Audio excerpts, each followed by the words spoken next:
Olá, boa tarde a todos, que a paz de Deus esteja presente nos lares e nos corações de todos os povos.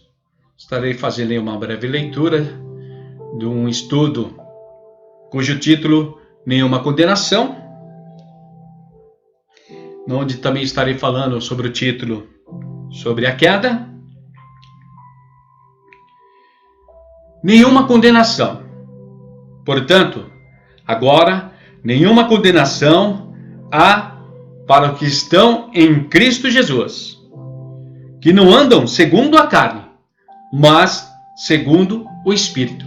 Romanos, capítulo 8, verso 1.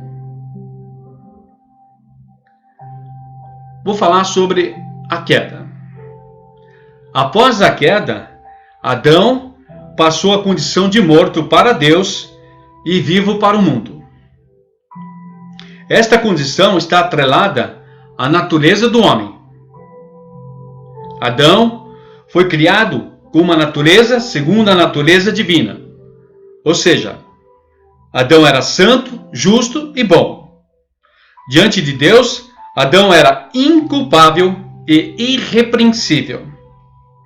Após a queda, Adão perdeu o vínculo, ou seja, perdeu a comunhão com Deus, com o autor da vida, e tornou-se morto para Deus. Ele passou a condição de culpável, repreensível e condenável diante de Deus. Esta nova condição de Adão é descrita e representada de diversas maneiras pelos escritores da Bíblia. A figura da escravidão é uma maneira simples de representar a condição do homem caído. Em Deus, Adão era livre. Ou seja, ele estava em uma condição cômoda, não precisava tomar nenhuma decisão. Alienado de Deus, passou a ser escravo do pecado e vendeu todos os seus descendentes ao pecado.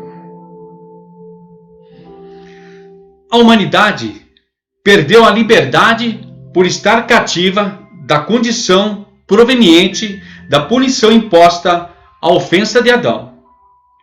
Ele não ficou cativo quanto à sua vontade, ou seja, o livre-arbítrio, e sim com relação à sua natureza.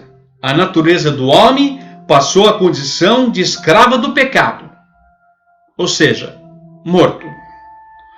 O que cortou o vínculo do homem com aquele que é a vida.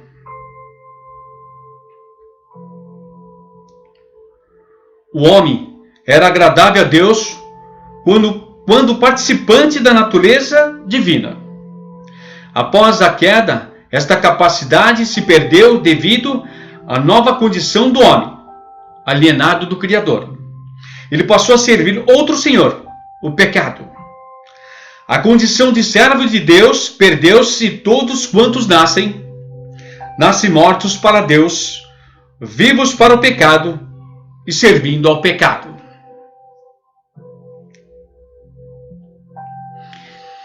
Embora o homem tenha desejo de ser livre, e ele não dispõe de meios para se salvar. O homem sem Deus não consegue alcançar a vida que tinha antes por intermédio de suas ações, visto que todas elas pertencem por direito ao seu senhor, o pecado. Muitos querem se salvar através de uma religião, boas ações, sacrifícios, bom comportamento e etc. Todas estas coisas são inócuas, uma vez que o homem continua vivo para o mundo e morto para Deus. É neste ponto que entra a oferta redentora de Deus. A redenção, uma necessidade. A figura da árvore ilustra bem a condição do homem. Pelo fruto se conhece a árvore. A árvore boa produz fruto bom e a árvore má, frutos maus. Só é possível produzir frutos bons quando o homem é de novo gerado da semente incorruptível, ou seja, a palavra de Deus. É daí por diante, todos os seus frutos serão bons, pois são produzidos em Deus. Quem é nascido da carne e do sangue e da vontade do varão sempre produzirá segundo a sua espécie, natureza. As suas obras não são feitas em Deus, visto que não foi plantado por Deus. Mateus capítulo 15, verso 13. Ou seja, nasceu de Adão, da semente corruptível que teve origem na queda. Neste aspecto se encaixa a figura da escravidão, visto que é impossível servir a Deus e ao mesmo tempo produzir para o pecado, ou vice-versa, servir ao pecado e produzir para Deus. Antes de viver para Deus, o homem precisa morrer para o pecado e o mundo. Para o homem submeter a sua velha natureza à morte, é preciso ter um encontro com a cruz de Cristo. É preciso morrer para depois ressurgir uma nova criatura gerada pela palavra de Deus. O poder. A palavra de Deus tem poder. E é o poder. A necessidade da redenção é dupla. Primeiro, é preciso morrer para depois tornar-se participante da vida que há em Deus, ser gerado de novo. Muitos alegam que o homem perdeu a capacidade de crer na mensagem do Evangelho e que essa vontade só é restaurada após a regeneração. Observe que estes esquecem que não há um novo nascimento se antes não houver morte.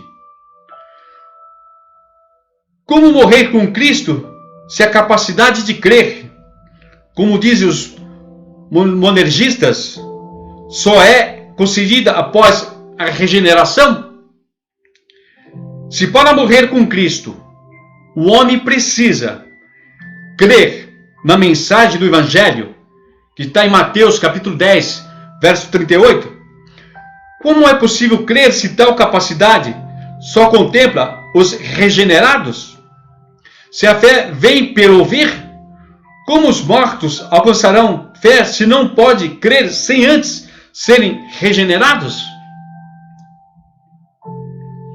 O pecado de Adão fez com que a humanidade passasse a existir na condição de mortos para Deus e vivos para o mundo. Para reverter este processo, o homem precisa morrer para o mundo para voltar a ter vida em Deus. O que só é possível quando o homem crê em Cristo, conformando-se com Cristo na sua morte. É por isso que Jesus disse a Nicodemos: necessário vos é nascer de novo. Jó, capítulo 3, verso 7. O novo nascimento é simples. Quando o homem obedece à verdade do Evangelho, recebe de Deus poder para ser feito, ou seja, criado de novo. É de novo plantado, ou seja, de uma semente incorruptível. O novo nascimento se dá através da ressurreição de Cristo, pois se o homem foi sepultado na semelhança da sua morte, ressurge a semelhança de Cristo. 1 de Pedro, capítulo 1 e 1 de Pedro, capítulo 22, versos 23. É por esse motivo que Paulo é enfático ao dizer que os cristãos já morreram com Cristo. Ora, se já morremos com Cristo, Romanos capítulo 6, verso 8, a certeza da morte com Cristo é que confirma a fé na ressurreição dentre os mortos. Sem crer que já está morto com Cristo, é impossível crer que com ele ressurgiu.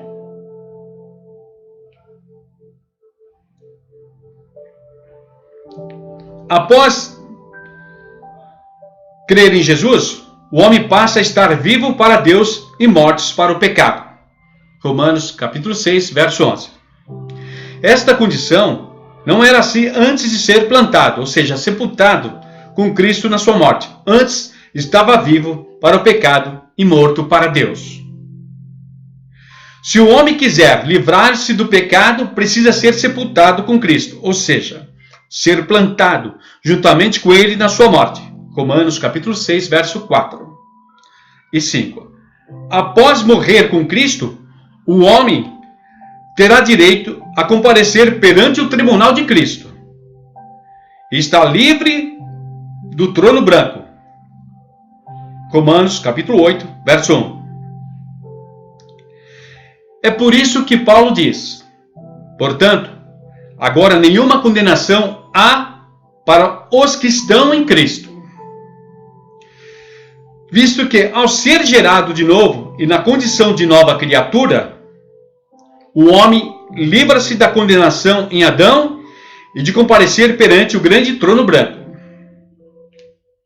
Caso houvesse somente uma condenação, o apóstolo Paulo diria: portanto, agora não há condenação. Mas, como o homem foi julgado, condenado e apenado com a morte em Adão, será apresentado perante o trono branco para ser julgado com relação às obras. Segue-se que, para os que estão em Cristo, nenhuma condenação há. Se permanecer na mesma condição que veio ao mundo, o homem seguirá para o grande trono branco, na condição de condenação à perdição eterna. Neste tribunal somente será analisada as obras do condenado, e consequentemente não haverá salvação. Amém? Está aí esse estudo, essa explanação, que fala sobre nenhuma condenação, sobre a queda. Ok? E que a paz de Deus esteja presente. Não esqueça de dar um joinha. Obrigado, uma boa tarde.